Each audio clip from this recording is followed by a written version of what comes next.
பிதாவாகிய தேவனுக்கு கர்த்தர் இயேசு கிறிஸ்து மூலம் மகிமை உண்டாவதாக. என்னை நினைவு கூறும்படி இதை செய்யுங்கள் என்றார். பஸ்கா கால சிந்தனைகள். கெத்செமனையின் வியாகுலம் நமக்கான பாடம். எப்போதெல்லாம் பரிசுத்தமுள்ள மற்றும் அர்ப்பணிப்புள்ள ஜீவியத்தை ஜீவிக்க முற்பட்டு ஆனால் விழித்திருந்து ஜெபம் பண்ணும்படியான கர்த்தருடைய கட்டளையை கர்த்தருடைய ஜனங்கள் புறக்கணிப்பதை நாம் காண்கையில் இவர்கள் ஞானமற்று நடக்கின்றார்கள் என்பதை நாம் அறிவோம்.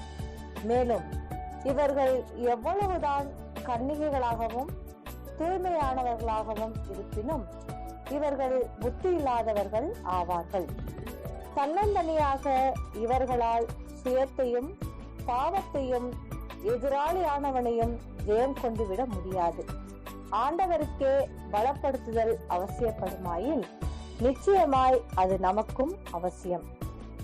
அவர் பலத்த சத்தத்தோடும் கண்ணீரோடும் தம்முடைய வேண்டுகோளுக்கான பதிலை பெற்றுக் கொண்டாரானால் இது தேவனுடைய நாமத்திற்காகவும் அவருடைய ஊழியத்திற்காகவும் எதையும் மற்றும் எல்லாவற்றையும் நாம் நல்ல போர் சேவர்களாக சகிக்கத்தக்கதாக நம்மை பலப்படுத்தக்கூடிய விசுவாசத்தின் பூரண நிச்சயத்தை அளிப்பதற்கு பிதா பிரியப்படுகின்ற வழியை அல்லது வழிமுறையை நமக்கு சுட்டிக்காட்டுகின்றதா இருக்கின்றது.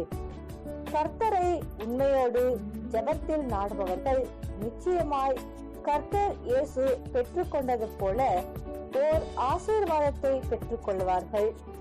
ஆறுதல் படுத்துவதற்கும் உற்சாகப்படுத்துவதற்கும் என்று அன்று அனுப்பப்பட்ட அதே விதமான பரலோகத்தின் தூதுவர் அனுப்பி வைக்கப்பட மாட்டார்.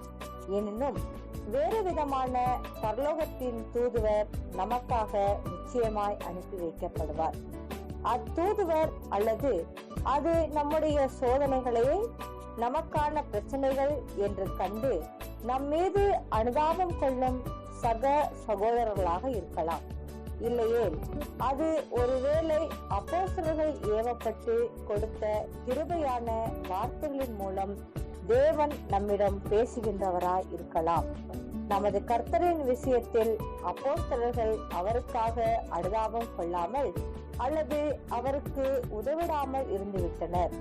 எப்படி இருப்பினும் பலமானது கடந்து வரும்.